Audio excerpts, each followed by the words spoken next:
শুভ সকাল বন্ধুরা।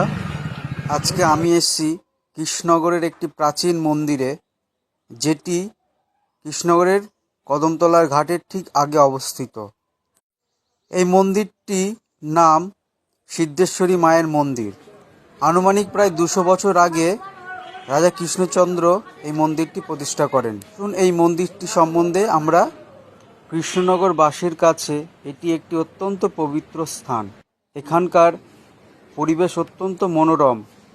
প্রতিদিন এখানে মায়ের নিত্য পূজা করা হয় ও ভক্তদের প্রসাদ বিতরণ করা হয়।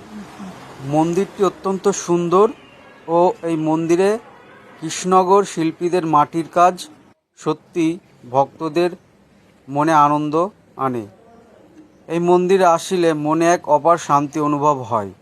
এই মন্দির সম্বন্ধে বহু অলৌকিক ঘটনা আমরা জানি।